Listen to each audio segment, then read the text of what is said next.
मंगलम भगवान वीरो मंगलम गौतमो गणी मंगलम कुंद कुंदार्यो जैन धर्मोस्तु मंगलम सर्वमंगलमांगल्यम सर्वकल्याणकारकं प्रधानं सर्वधर्माणां जैनं जयतु शासनम्। मैं नमो तीर्थनायक को नमो ओंकारवाणी को नमो उन कुंद प्रभु को जिन्होंने ओंकार धारण की। अहो उपकार जिनवर का कुंद का दिव्य वाणी का जिन कुंद ध्वनि दाता उन कहान स्वामी का। चिदानंद एक रूपाए जिनाए परमात्मने परमात्म प्रकाशाए नित्यं सिद्धात्मने नमः। परमात्म प्रकाश जी जो अध्यात्म का बहुत अद्भुत ग्रंथ योगेंद्र देव के द्वारा रचित, उस पर उसकी पहली गाथा है, उस पर अपन गुरुदेव श्री का व्याख्यान अभी सुन रहे थे। अभी कल भी और चलेगा, परसों भी चलेगा। गाथा जो पहली गाथा है इसमें आचार्य योगेंद्र देव कहते हैं कि मैं सिद्ध को नमस्कार करके तो सिद्धों को कहा, तो 3 काल के सिद्ध लिए, जो हो चुके, जो हैं, हो रहे हैं और होंगे, ऐसे 3 काल के सिद्धों को मैं नमस्कार करता हूँ। साथ ही ये कहा कि यह सिद्धत्व प्राप्त हुआ कैसे कि ध्यान अग्नि द्वारा कर्म कलंक कर्म मैल को दूर करके वह सिद्धत्व प्राप्त हुआ है। ऐसे सिद्धों को मैं नमस्कार करके यह परमात्म प्रकाश कहूँगा। इस प्रकार की प्रतिज्ञा रूप गाथा योगेंद्र देव ने कही और उस पर ब्रह्मदेव सूरी ने टीका विस्तार से की, जिसका हिंदी व्याख्यान पंडित दौलत राम जी ने किया। तो अपन ने कल उसे पढ़ा था, 2 पेज से भी लगभग अधिक का था। और अब गुरुदेव ने जो कल लिया था उसमें से कुछ बिंदु और कुछ आज के बिंदु अपन देखते हैं। 13 नंबर का पेज है। यहाँ से बात करी कि परमात्मा केवल ज्ञानमय, ऊपर ही है, बीच में ऊपर की 2 पंक्ति छोड़ के, अकेले ज्ञानमय पूर्णानंदमय शांतिमय स्वच्छतामय प्रभुतामय परमात्मा हुए हैं। ये परमात्मा जितने हुए वे इस विधि से हुए। पहले ही विधि सामने रख दी कि ज्ञानमय पूर्णानंदमय शांतमय स्वच्छतामय प्रभुतामय परमात्म पद परमात्मा जितने हुए वे इस विधि से हुए। उन सिद्धों को नमस्कार करके ऐसे सिद्ध भगवान जो अभी कहा ज्ञानमय पूर्णानंदमय शांतिमय स्वच्छतामय, टीका में तो कहा नित्य निरंजन ज्ञानमयी, 3 विशेषण कहे। तो वे सिद्ध भगवान कैसे हुए इसकी व्याख्या साथ में दी। सिद्धों को नमस्कार करता हूँ और सिद्धों को नमस्कार करके मैं परमात्म प्रकाश कहूँगा, तो सिद्धों को नमस्कार किया तो वे सिद्ध हुए कैसे? सिद्ध कोई जगत की अलग वस्तु नहीं है। जितने जीव हैं जगत में, उनमें ही जो संसार को पार हो गए हैं, परमात्म भाव को प्राप्त हो गए हैं, वे ही सिद्ध हैं। तो वे हुए हैं। सिद्ध होते नहीं हैं। होता है जीव, होता है आत्मा, होता है ज्ञान स्वरूपी आत्मा।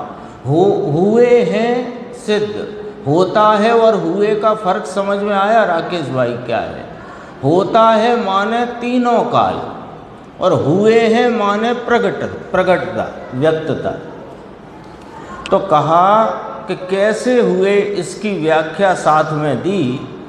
ये समझ में आया, ये वस्तु भगवान आत्मा नित्य ध्रुव अनंत ज्ञान और अनंत आनंद और अनंत स्वच्छता के स्वभाव का दल पिंड प्रभु जो है, ये तो है, उसका ध्यान करके उसे दृष्टि में लेकर उसे ज्ञान की पर्याय में गे बनाकर जिसने स्वरूप में ध्यान से अर्थात स्थिरता द्वारा सिद्ध पद ज्ञानमय नित्य निरंजन हुए। देखो कितनी व्यवस्थित गुरुदेव श्री की व्याख्या है।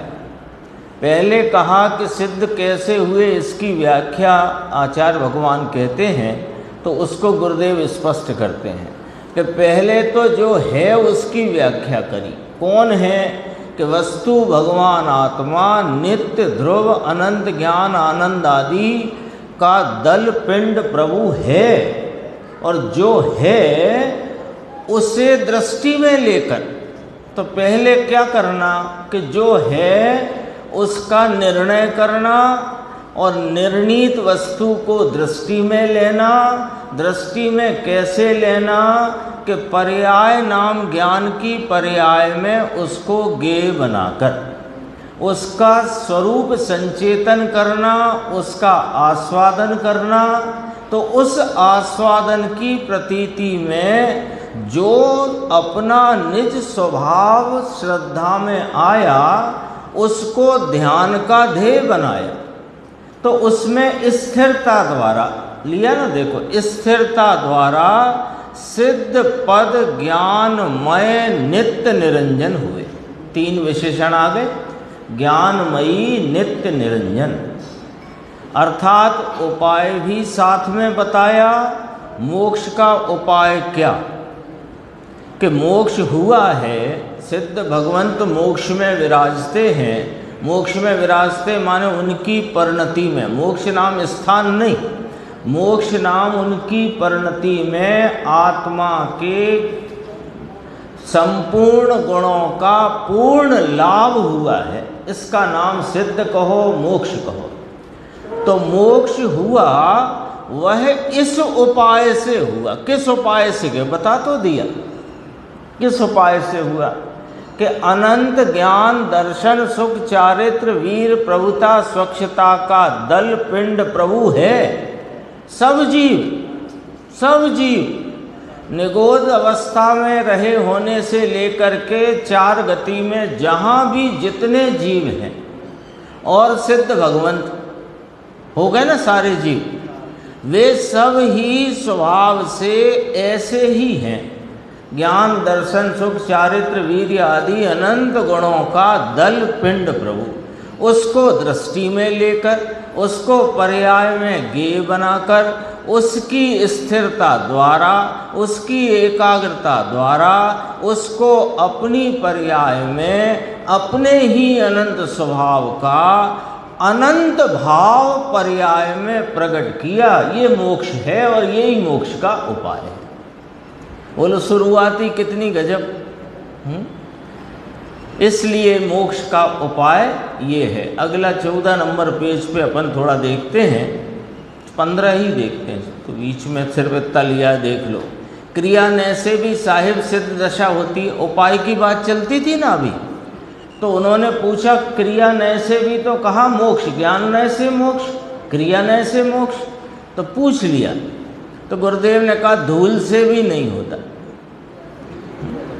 इस क्रिया से होता है। किस क्रिया से? कि ये आनंद की क्रिया, इस क्रिया से होता है। अरे शुभ क्रिया से भी नहीं होता। शरीर की क्रिया तो दूर रखो, वो तो अन्य द्रव्य का कार्य है। लेकिन जो परिणति में शुभ विकल्प रूपी महाव्रत आदि के विकल्प रूपी क्रिया से भी धूले ही ना, है ना, धूले ही थाए नथी, धूल भी नहीं होता, ये शुभ कहते हैं। फिर कहा समय सार के पुण्य पाप अधिकार में ये चर्चा आई है। अपन 15 पेज पर देखो, इसमें गुरुदेव ने सिद्धों की चर्चा करते हुए साथ के साथ कल के जो प्रवचन था गुरुदेव का, उसमें आचार्य का, उपाध्याय का और साधु का, 3 का स्वरूप अपने सामने रखा था।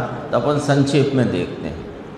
ये मुमुक्षु ने कहा उपाध्याय की पदवी तो कहा कौन दे, उपाध्याय की पदवी दी जाती है ना, ऐसा लोग कहते हैं, पर ऐसे पदवी दी जाती होगी क्या, तो फिर कैसे होती है। तो तब पहले आचार्य की बात ली, फिर उपाध्याय की अपन आगे देखते हैं। नीचे देखना, अपरिमित अमाप आनंद जिसका, किसका, इसका,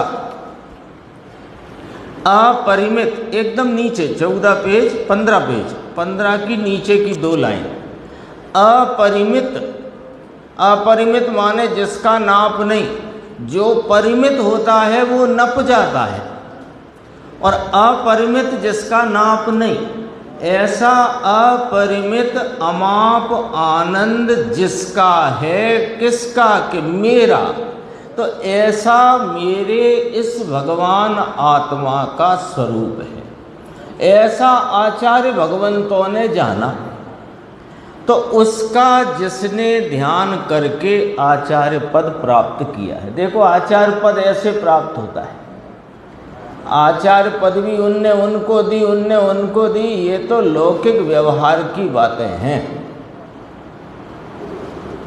आचार्य पद तो अंतरंग में स्वरूप की बेहद स्थिरता, उग्र आराधना रूप, जो स्वरूप का आलम्बन लेकर प्रगटती है, आलम्बन की स्थिरता से प्रगटती है, उसे आचार्य कहा।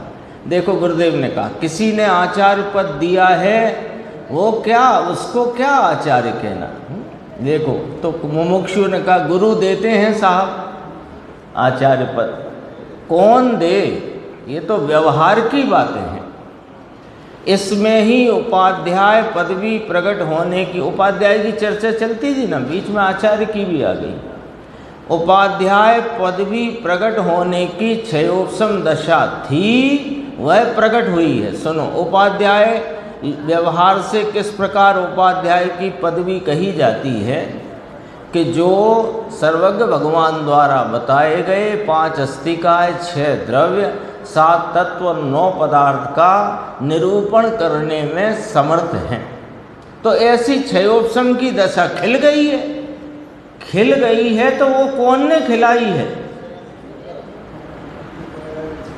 वो तो उसकी उस समय की क्षयोपम दशा थी, वह प्रकट हुई है। ये नहीं आता क्षयोपम, द्रव्य संग्रह में लिया है ये। फिर कहा, उपाध्याय की व्याख्या करते हैं कि जिसका अतीन्द्रिय आनंद का नाथ जाग कर, उपाध्याय जिसे कहते हैं, किसे कहते हैं कि जिसका अतीन्द्रिय आनंद का नाथ जाग कर उठा और अंदर में दशा में प्रचुर आनंद का वेदन वर्तता है, और जिसकी दशा त्रिकाल स्वरूप के समीप में वर्तती है, दूर नहीं वर्तती, अपने त्रिकाली गायक भगवान के समीप में वर्तती है। अनादि से जो दूर थी, कैसे दूर थी कि राग और द्वेष में वर्तता था, वह भगवान आत्मा अपने आनंद के नाथ के शुद्ध के समीप में वर्त कर आनंद वर्तता है। ले आनंद की व्याख्या हो गई। आनंद कैसे वर्तता है परिणति में, कि आनंद तो अपने आनंद के नाथ शुद्ध स्वरूपी अपना चैतन्य भगवान, उसके समीप में वर्तन करने से आनंद प्रकटता है, वर्तता है, भोग होता है, दूर रहकर नहीं।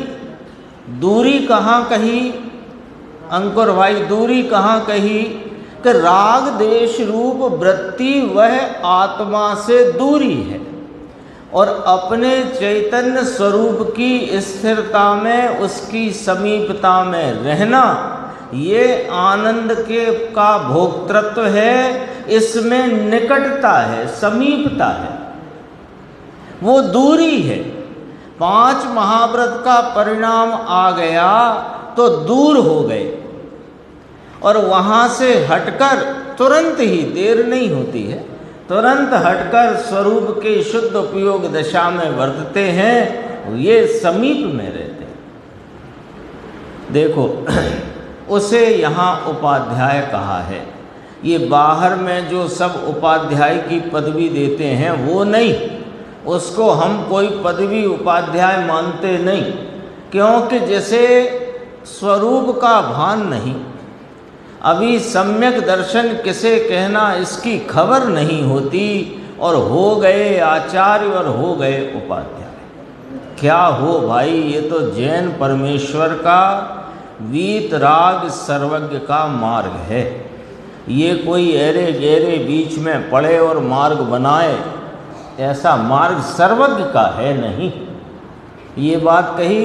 अब थोड़ी साधु की भी बात ली है और फिर आचार्य की भी बात ली। अपन देखते हैं, देखो 17 नंबर पेज है।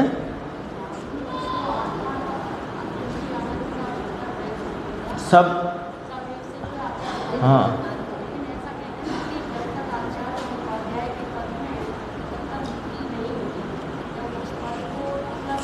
वो तो इसलिए है कि उस जाति का विकल्प आता रहता है। तो आचार्य पद और उपाध्याय पद 6वें गुण स्थान की भूमिका है। तो जब तक 6वें गुण स्थान की भूमिका में आएंगे तो वैसे ही श्रेणी नहीं चढ़ सकते। तो आचार्य उपाध्याय की भूमिका तोड़कर जो आगे बढ़े तो फिर कहाँ आचार्य कहाँ उपाध्याय।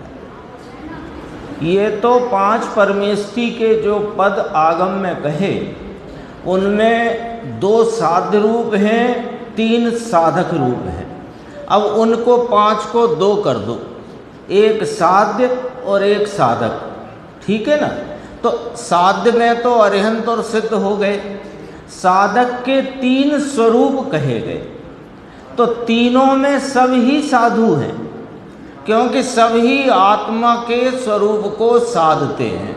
साधयते इति साधु, जो अपने स्वरूप को साधते हैं वे साधु हैं। अब उन सब साधुओं में आचार्य भी साधु, उपाध्याय भी साधु, साधु भी साधु। अब क्या है कि विशेष अंतरंग की आराधना में विशेष प्रवृत्ति से वर्तते हैं, और संघ के अनुशासन आदि का ये व्यवहार के पद हैं वास्तव में आचार्य उपाध्याय। क्योंकि उपाध्याय किसको कहा, आचार्य की बात बाद में करते हैं। उपाध्याय किसको कहा कि पहली बात तो साधु हैं, 3 कषाय चौकड़ी के अभाव रूप प्रचुर स्वय संवेदन की दशा में वर्तने वाले साधु हैं। अब उनका क्षयोपशम जो ऐसा खिला है कि वे संघ के अन्य साधुओं को जिनागम का अभ्यास करने में कुशल हैं। तो उनको अभी आया था ना, ऐसी क्षयोपशम की दशा प्रकटनी थी सो प्रगटी।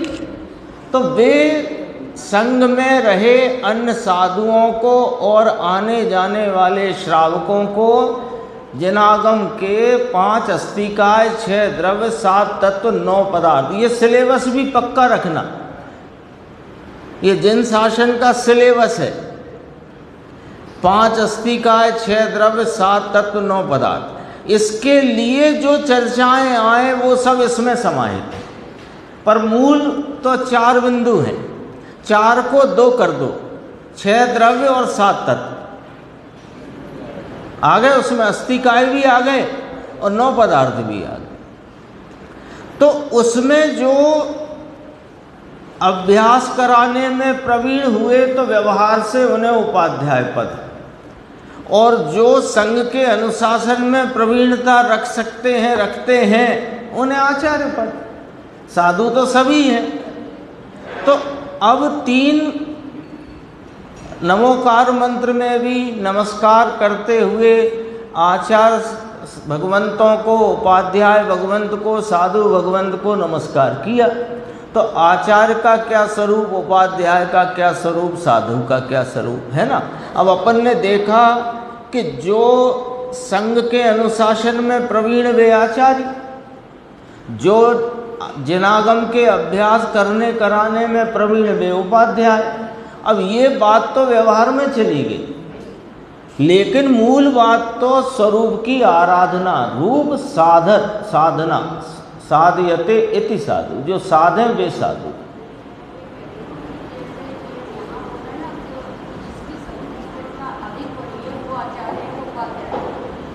नहीं, ऐसा नहीं, कहाँ आया देखो।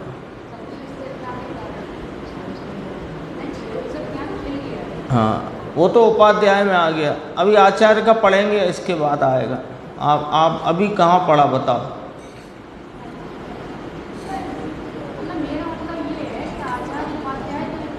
ये लिखा है, अपरिमित माप आनंद जिसका भगवान, उसका जैसे ध्यान करके आचार्य पद प्राप्त किया, ये वाला। तो आचार्य पद यानी वास्तव में तो साधु पद प्राप्त किया। अब साधु पद में संघ के अनुशासन में प्रवीणता है तो आचार्य हो गए। आज आपका प्रश्न है कि विशेष स्थिरता से आचार्य और कम स्थिरता से साधु, ऐसा नहीं है।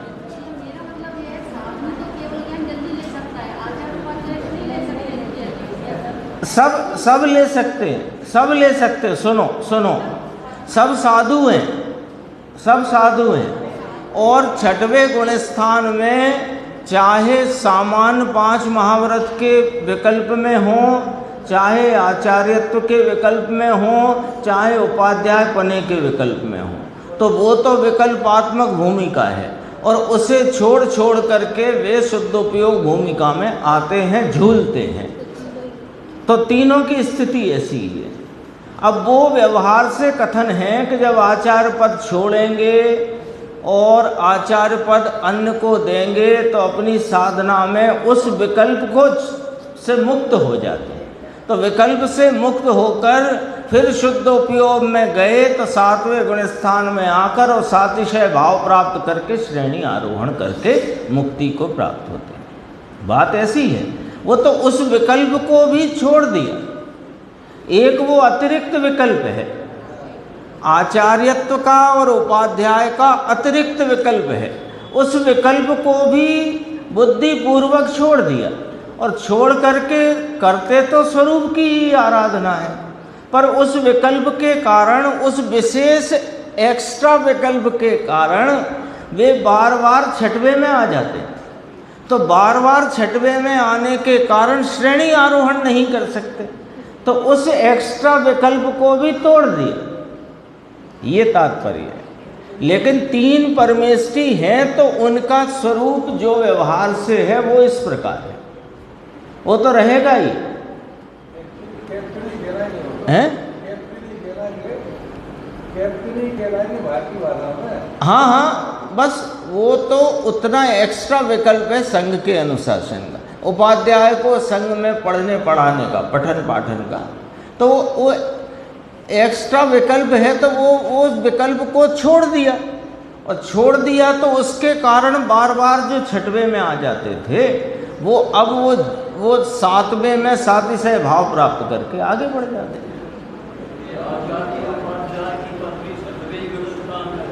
हैं। हाँ, 6वें गुण स्थान में ही है, और 7वें गुण स्थान में तो उस पदवी भले बनी है, क्योंकि झूलते हैं ना 6वें 7वें, तो 6वें 7वें दोनों में झूलने से 7वें में भी आचार्य कहलाएंगे 6वें की अपेक्षा लेकर। लेकिन वास्तव में तो वे शुद्ध उपयोग की भूमिका में क्यों कहलाएंगे?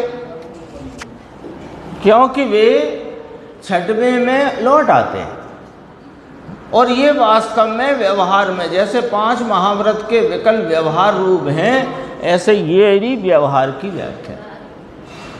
देखो साधु की बात, अब ये साधु की जो बात है, जो आप देख रहे हो ग्रीन वाला, ये इसमें तीनों समा जाएंगे। साधु तो उसे कहते हैं आनंद के नाथ को, अंतर के स्वरूप को साधे, उसे साधु कहते हैं। ये पंच महाव्रत पालन करे और नग्नपना रखे, वह कोई साधुपना नहीं है। ये 5 महाव्रत की क्रिया वह साधुपना नहीं। सो कहा वह तो अभी है भी कहाँ, परंतु वह क्रिया हो तो वह भी कोई साधुपना नहीं है। साधुपना तो भगवान आत्मा का आनंद का सागर अंदर झूलता है, डोलता है। ऐसे आनंद के सागर में डुबकी लगाकर एकाग्र होकर उसमें अतीन्द्रिय आनंद का साधन प्रकट किया है, वे साधु। इसमें सब आ गए। अभी थोड़ी आचार्य की चर्चा भी यहाँ पर देखते हैं 21 नंबर पेज पे। नहीं, आचार्य की तो हो गई, ये इधर ये आया 21 पे 20 पे है। ये देखो 21 पे क्या है,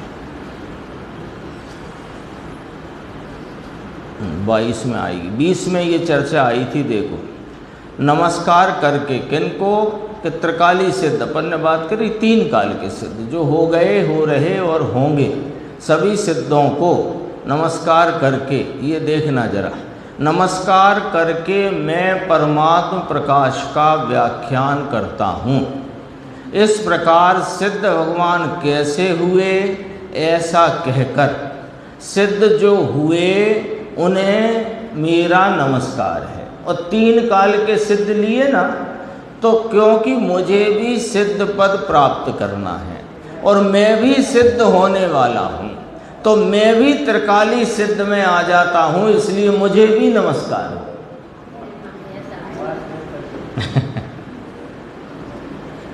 ये ऊपर इस बात का देखो, देखो कितना विश्वास। सच्चाई ये है, जो अपने सिद्धत्व को नमस्कार कर सके वो सम्यक दर्शन की प्राप्ति करता है।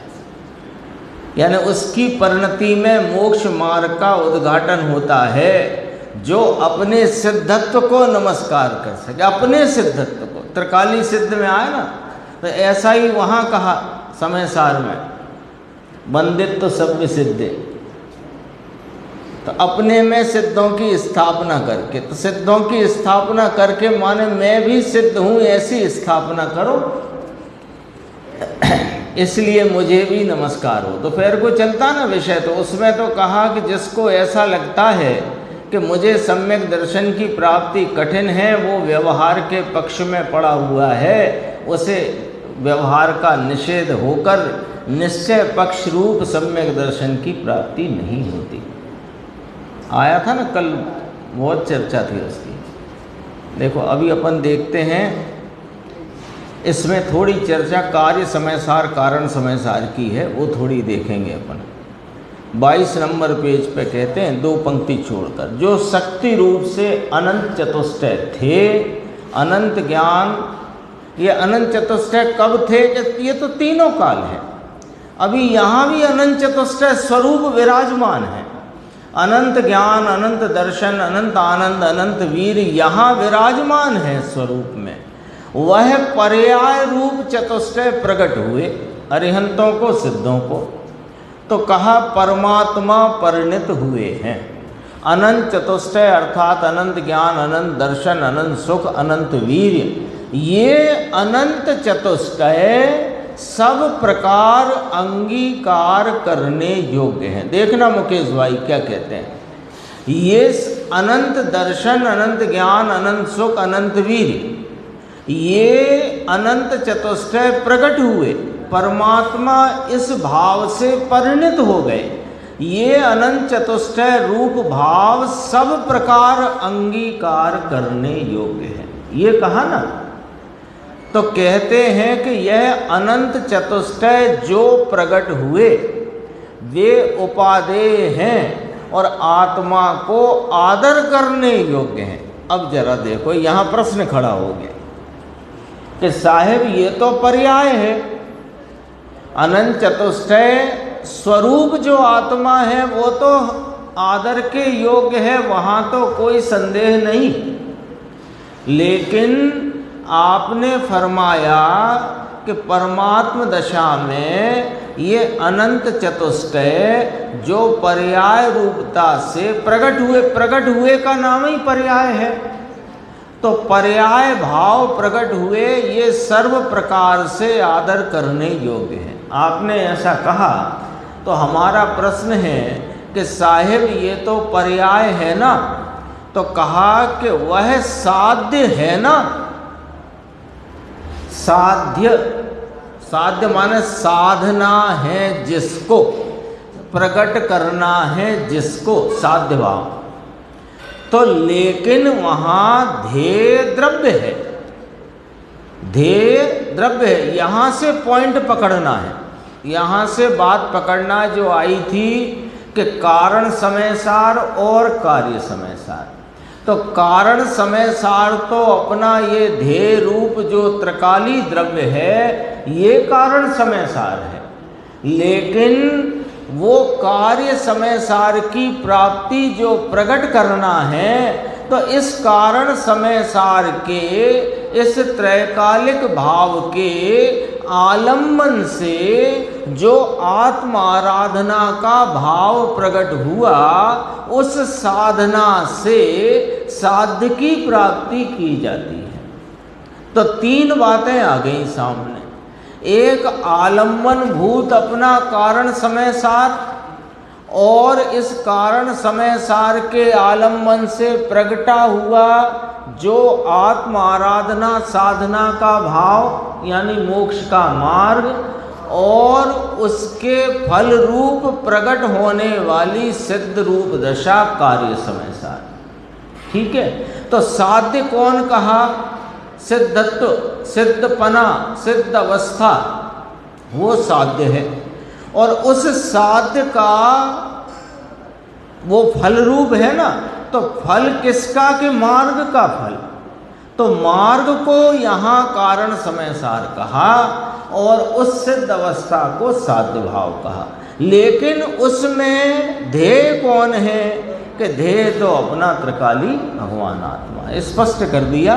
23 नंबर पेज पे देखते हैं। देखो, अंतरात्म अवस्था में कारण समय सार थे, तो जब कार्य समय सार हुए, कार्य समय सार हुए माने अंकुर सिद्ध हुए, सिद्ध हुए, कार्य समय सार हुए माने सिद्ध हुए।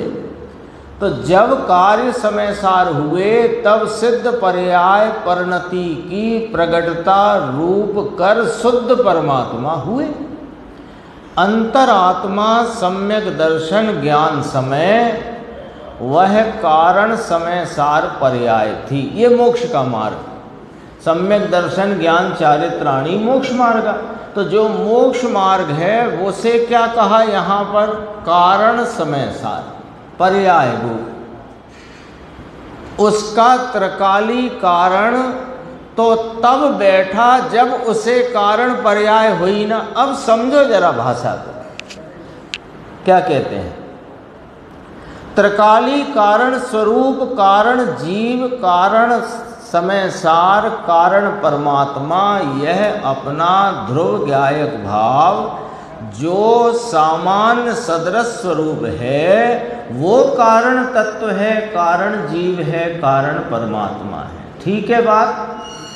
अब यहाँ क्या भाषा कहते हैं वो समझो कि ये कारण तत्व तो तेरा कारण तत्व तब हुआ जब ये पर्याय में स्वीकार होकर के सम्यक दर्शन ज्ञान चारित्र रूप अतीन्द्रिय आनंद की पर्याय प्रगटी, तब यह कारण हुआ ना। समझ में आई बात? कारण तत्व तो सबको है, सबको है, लेकिन कारण तत्व सबको होने पर भी ये कारण तत्व कारण कब हुआ? कि जब सम्यक दर्शन ज्ञान चारित्र अतीन्द्रिय आनंद की पर्याय इस कारण तत्व की स्वीकारता करने से पर्याय में प्रकट हुई, मोक्ष का मार्ग प्रारंभ हुआ, तब हुआ ना ये। तो यहाँ कहा त्रिकाली कारण है, ऐसा तब बैठा, यानी तब वह कारण कारण रूप कहलाया कि तब उसके कब कि जब कारण पर्याय हुई। अब देखो, कारण तत्व और कारण पर्याय, अब यहाँ दो प्रकार से कथन किया। कारण तत्व त्रिकाली, इसके आलम्बन से जो आत्मा के आराधना रूप सम्यक दर्शन ज्ञान चारित्र की पर्याय प्रकट हुई, इस पर्याय को कारण पर्याय कहा, और जिसके आलम्बन से हुई उसे कारण तत्व कहा, कारण वस्तु कहा, कारण परमात्मा कहा। अब ये कारण पर्याय को ही यहाँ कारण समय सार कहा जा रहा है। जो मोक्ष मार्ग रूप पर्याय है इसे यहाँ कारण समय सार कहा, और इसके फल में जो सिद्ध परिणति सिद्ध भाव प्रकट हुआ, शुद्ध अवस्था प्रकट हुई, उसे कार्य समय सार कहा।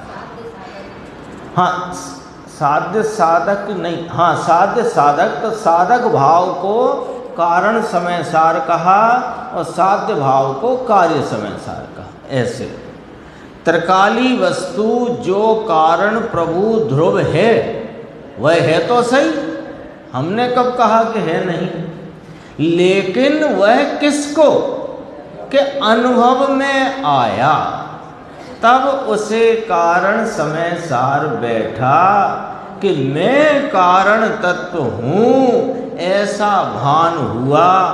तब पर्याय को कारण समय सार यानी कि कार्य समय सार का उपाय कारण समय सार कहा गया है।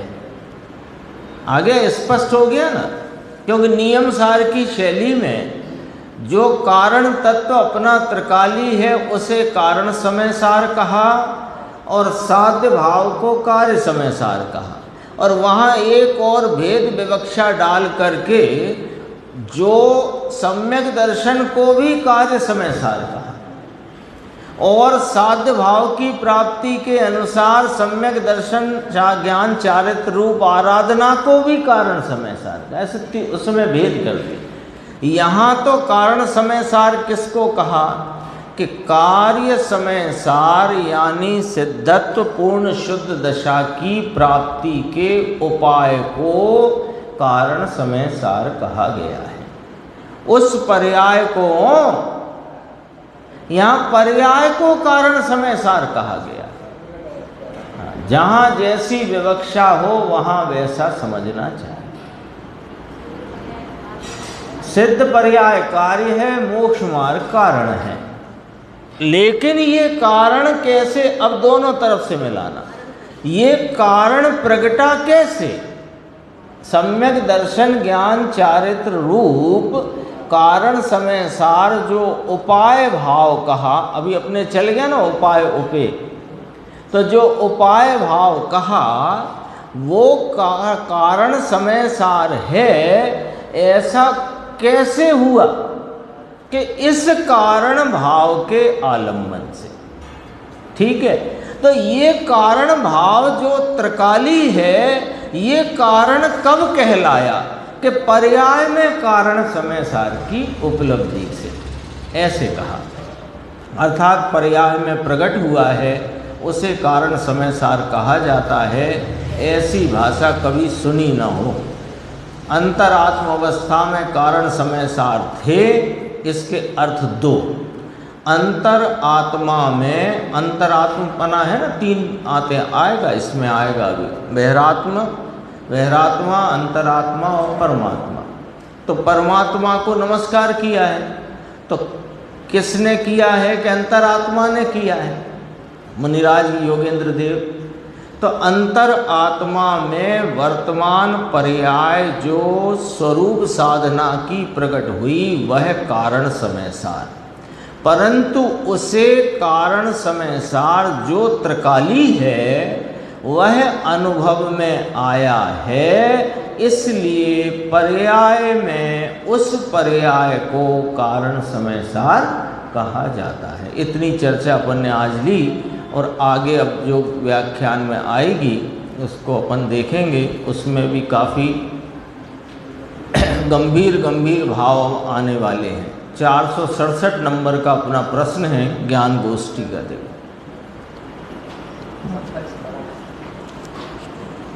प्रश्न है, देखो, प्रत्येक द्रव्य का परिणमन स्वतंत्र और निरपेक्ष है, तो भी जब जीव को राग होता है तभी परमाणु कर्म रूप से क्यों परिणमन करता है।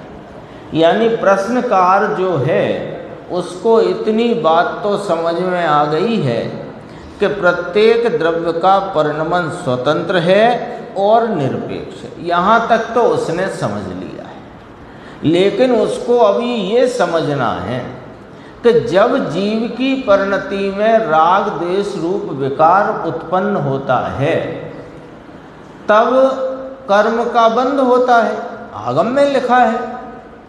तो तब कर्म का जो बंध होता है, यानी कर्म में बंध रूप परिणमन होता है परमाणुओं में, तो हमें ये बात समझा दो कि जब जीव राग करता है तभी क्यों होता है। और आप तो कह रहे हो कि प्रत्येक द्रव्य का परिणमन स्वतंत्र है और निरपेक्ष है। चलो स्वतंत्र मान लिया कि वो उसमें परिणम रहा है, ये इसमें परिणम रहा है, पर सापेक्षता तो कुछ रह गई ना साहिब। तभी तो जब जीव ने राग किया तब ही परमाणु कर्म रूप परिणम। एक और व्याख्या आती है डिग्री टू डिग्री, आती है ना। अरे डिग्री टू डिग्री है तभी तो उसे निमित्त कहेंगे, यदि डिग्री और डिग्री नहीं होता तो निमित्ती क्यों कहते। आई बात समझ में? क्योंकि निमित्त नैमित्तिक जो सहज भाव है वो अनुकूलता अनुरूपता पर आधारित है। अनुकूल है तभी तो निमित्त कहा और अनुरूप है तभी तो नैमित्तिक कहा।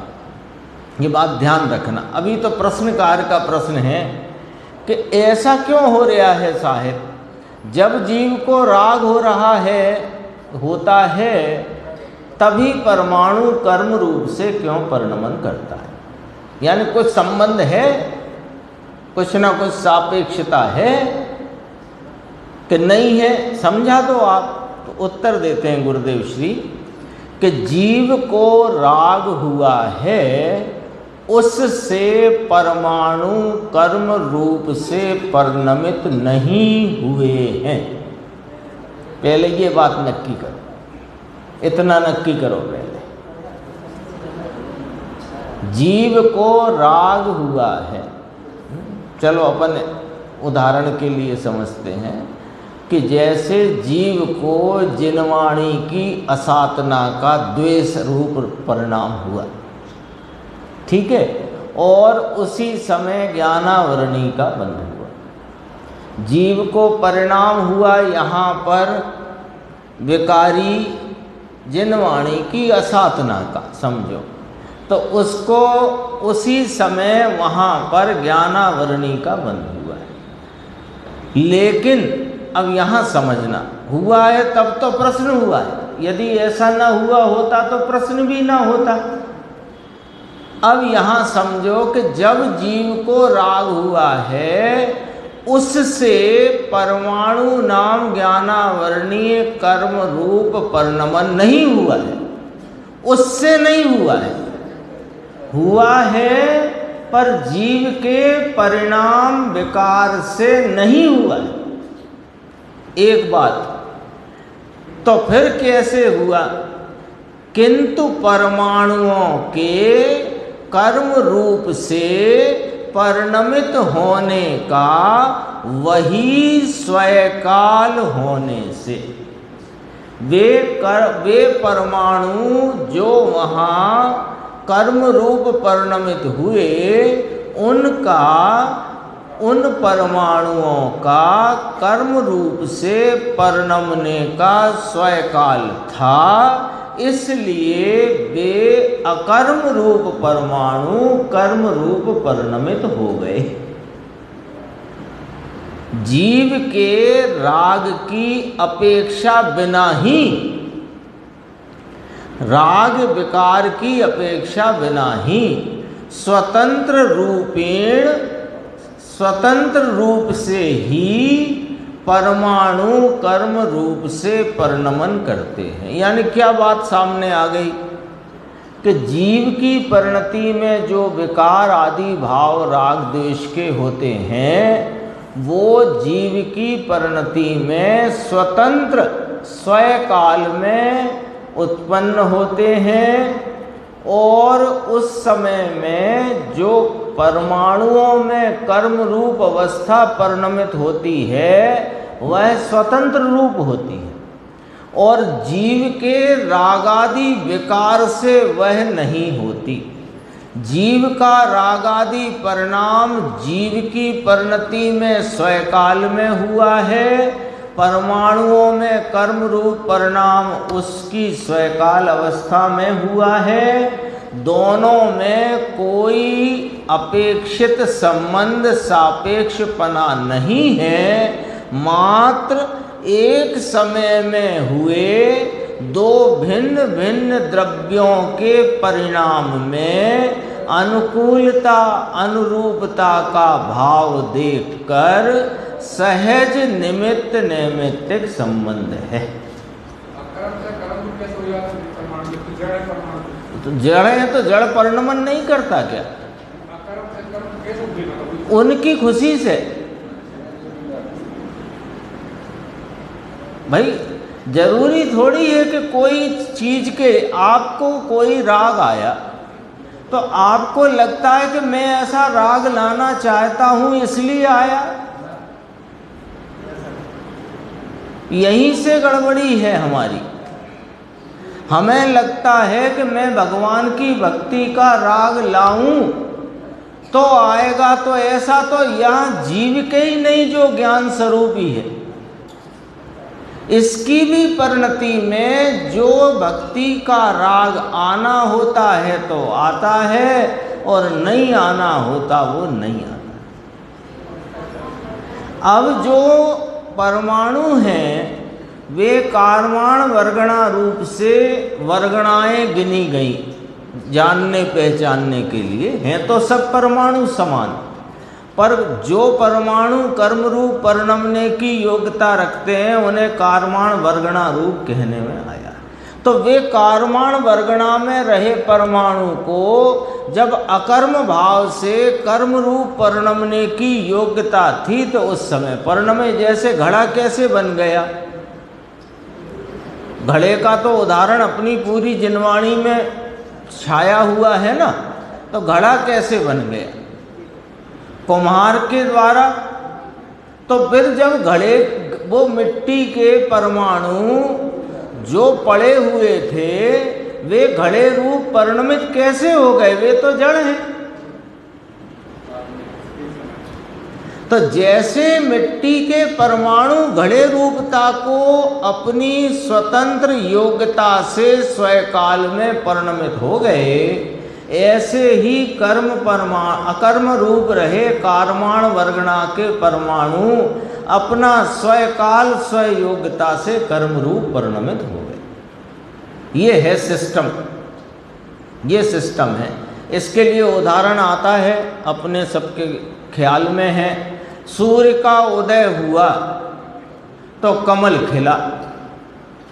तो अब यहाँ इसी प्रश्न को ऐसे बनाओ, ये जो है जब सूर्य का उदय हुआ तब ही हम मान रहे हैं कि प्रत्येक द्रव्य का परिणमन स्वतंत्र और निरपेक्ष है, तो भी हमें एक प्रश्न उठ रहा है कि जब सूर्य का उदय हुआ तभी कमल क्यों खिला? जब सूर्य का उदय हुआ तभी कमल क्यों खिला, हमारा प्रश्न है। तो उत्तर अब इसी फार्मूले में कि भैया जब सूर्य का उदय हुआ है उससे कमल नहीं खिला है, तो इसी में मिलाओ, इसी में जब सूर्य का उदय हुआ उससे कमल नहीं खिला है, किंतु कमल के खिलने रूपता का वही स्वकाल होने से और सूर्य के वह कमल की खिलावट सूर्य के उदय की अपेक्षा बिना ही स्वतंत्र रूप से वह कमल का फूल खिलावट रूप परिणमन करता है। ठीक है ना, यहां तो अवर्चन नहीं, ये तो रोज देख सकते हैं ना अपन, तो जो देख सकते हैं वहां से देख लो, समझ यहां लो। तो क्या बन रहा है वो सूर्य के उदय में और कमल के खिलने में क्या बन रहा है कि दोनों में निरपेक्ष स्वतंत्र रूपेण परिणमन का योग्यता और परिणमन का स्वकाल है, किंतु ऐसा निमित्त नैमित्तिक सहज संबंध बन रहा है कि कमल के खिलने में सूर्य का उदय निमित्त है और कमल का खिलना नैमित्तिक है, बन रहा है ऐसा। अब इस सहज निमित्त नैमित्तिक संबंध को सहजता से स्वीकार करे। देखना, दो बातें कही, दो बार सहज शब्द का प्रयोग किया। जो इस सहज निमित्त नैमित्तिक संबंध को, निर्देश भाई, निमित्त नैमित्तिक संबंध सहज होता है। सहज का अर्थ है कि निमित्त आकर नैमित्तिक को कुछ करे अथवा नैमित्तिक पुकार लगाए कि आओ निमित्त आओ, ऐसा नहीं है। सहज है। सहज कैसे है कि निमित्त अपने उपादान रूप भाव से और नैमित्तिक अपने उपादान रूप भाव से स्वकाल में स्वयोग्यता से परिणमता है, और उनमें हम जब दोनों के कार्य में से किसी एक कार्य की विवक्षा करें, विचार करें, समझना चाहें, तो दूसरे पर अनुकूलता देखकर उसकी तरफ से ज्ञान करने कराने, कथन करने कराने की बात है। सो ऐसा निमित्त नैमित्तिक संबंध सहज बनता है, अनुकूलता का और अनुरूपता का। निमित्त अनुकूल को कहते हैं और नैमित्तिक अनुरूप को कहते हैं। बस इतना ये सहज संबंध है। इस सहज संबंध को जो सहजता से स्वीकार नहीं करता, तो वो इसमें कर्ता कर्म की कल्पना खड़ी करता है। सहज संबंध को सहजता से स्वीकार नहीं करता। क्या सहजता नहीं है? नहीं, वो जब सूर्य नहीं खिला था तो कमल नहीं खिला था। पहले गर्मियों में 6 बजे सूर्य निकलता था तो 6 बजे खिल जाता था। अब सर्दियों में 7 बजे सूर्य निकलता है तो 7 बजे खिलता है। तो ये तुमने निमित्त नैमित्तिक के सहज संबंध को सहजता से नहीं देखा, उसमें कोई ना कोई तुमने सापेक्षपना खड़ा कर दिया। तो कहते हैं ऐसा ही निमित्त नैमित्तिक संबंध सहज है। ये बहुत सूक्ष्म बात है। सूक्ष्म क्यों है? सूक्ष्म क्यों है मुकेश भाई? सूक्ष्म क्यों है? देखो, इसलिए सूक्ष्म है कि सारा जनागम निमित्त नैमित्तिक की व्याख्यानों से भरा पड़ा है, और यदि इस निमित्त नैमित्तिक की स्वतंत्र स्वकाल में अपनी योग्यता से होने वाले निरपेक्ष परिणमन को और उसमें बनने वाले सहज निमित्त नैमित्तिक संबंध को निरपेक्षतया, सहजतया यदि हम नहीं समझेंगे, तो वह निमित्त नैमित्तिक व्याख्यान हमको निमित्ताधीन दृष्टि और बुद्धि से पीड़ित कर देंगे। इसलिए इस बात को समझना जरूरी भी है और सूक्ष्म भी पड़ता है, क्योंकि आगम उस व्यवहार से कथन करता है और हम उस व्यवहार को यदि तब समझ पाएंगे जब यथार्थ समझेंगे, क्योंकि यथार्थ सिद्धांत के बिना व्यवहार भी समझ में आ नहीं सकता। तो देखो, निमित्त नैमित्तिक संबंध की सहजता का अज्ञानी को भान न होने से ही उसे दो द्रव्यों में कर्ता कर्म पने का भ्रम होता है। भ्रम होता है। क्योंकि कर्ता कर्मपना दो द्रव्यों में होता ही नहीं है।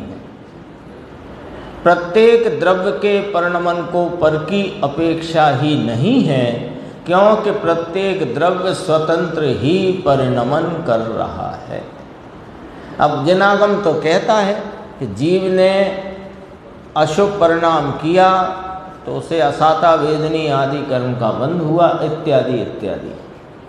तो उससे हुआ कि नहीं, तो हुआ कि हाँ। कैसे हुआ कि दोनों का स्वाधीन परिणमन हुआ, स्वतंत्र हुआ, निरपेक्ष हुआ। तो फिर इसमें निमित्त नैमित्त क्यों कहा कि अनुकूलता अनुरूपता देखकर। अगला प्रश्न है, तो एकदम सामान्य प्रश्न है, जल्दी से पढ़ लेते हैं। 468। जीव द्रव्य दूसरे द्रव्यों द्वारा उपकृत होता है, ऐसा शास्त्रों में कथन आता है, कृपया अभिप्राय खुलासा कीजिए। ये प्रश्न आधारित है परस्पर उपग्रहो जीवानाम, जो सूत्र है ना तत्वार सूत्र में, कि जीव आदि 6 द्रव्य परस्पर एक दूसरे का उपकार करते हैं, ऐसा जो सूत्र है। तो उसमें उसने प्रश्नकार ने जीव को मुख्य लेकर प्रश्न किया। उत्तर, शास्त्र उल्लेख में व्यवहार के कथन में ऐसा आता है कि इस जीव का अन्य द्रव्य उपकार करते हैं, है ना। परस्पर उपग्रहो, परस्पर है तो एक दूसरे की बात है। उसने प्रश्नकार ने जीव को मुख्य लेकर पूछा है। परस्पर उपग्रहो जीवानाम, जीवानाम समझ योगेश भाई, जीवानाम माने बहुवचन, जीव आदि 6 द्रव्य सब आ गए उसमें, ठीक है। तो जीवादि 6 द्रव्य परस्पर एक दूसरे का उपकार करते हैं, ऐसा शास्त्र में उल्लेख है। ये उल्लेख कौन से नए का कथन है? व्यवहार नए का कथन है। ये पॉइंट पहले पकड़ लो। तो व्यवहार नए का कथन है माने ऐसा है नहीं। तो कहते हैं इसका अभिप्राय ऐसा है कि एक द्रव्य के कार्य के काल में दूसरे द्रव्य की पर्याय निमित्त मात्र या कि उपस्थिति मात्र धर्मास्तिकायवत है। ऐसा ही इष्टोपदेश ग्रंथ में कहा है, तथा समय सार की गाथा तीसरी में भी ये कहा है कि प्रत्येक द्रव्य अपने ही गुण पर्यायों को स्पर्श करता है, किंतु दूसरे किसी भी द्रव्य को स्पर्श नहीं करता, चुम्बन नहीं करता। एक द्रव्य की पर्याय में दूसरे द्रव्य की पर्याय का तो अत्यंत अभाव है। अब ऐसी वस्तु स्थिति में भला एक द्रव्य दूसरे द्रव्य का क्या करे? कुछ भी नहीं। तो फिर वहाँ क्यों कहा उपकार करते हैं? नंबर 1, वह कथन व्यवहार नय का है, यानी यथार्थ नहीं है, ठीक है। दूसरी बात, व्यवहार क्यों कहा? कि उपचार करके कहा। तो किसका किस पर उपचार कहा, या उस उपचार का हेतु क्या? कि वहाँ परमाणु का ज्ञान कराने के लिए ये कहा कि परमाणु का विस्तार कितना, कि आकाश के एक प्रदेश को घेरे इतना। तो ये आकाश के प्रदेश रूप पर्याय ने परमाणु की विस्तार रूप पर्याय का ज्ञान कराया। अच्छा, तो काल द्रव्य क्या कि काल द्रव्य का परिणाम क्या? कि काल द्रव्य का परिणाम एक समय। तो एक समय कितना? कि जब पुद्गल परमाणु अति मंद गति से अपने निकटवर्ती प्रदेश में गमन करने में जो अवधि लगे, सो उतना काल द्रव्य का एक परिणाम है।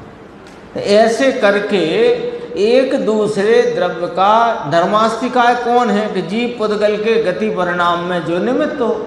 ऐसे करके एक दूसरे का उपकार करते हैं, यानी कि उन द्रव्य जो द्रव्य हैं उनका क्या स्वरूप है, उनका क्या परिणमन है, उसका ज्ञान कराते हैं। इसलिए उन्हें उनका उपकार करते हैं, ऐसा कथन करने में आया है। शेष चर्चा आगे की।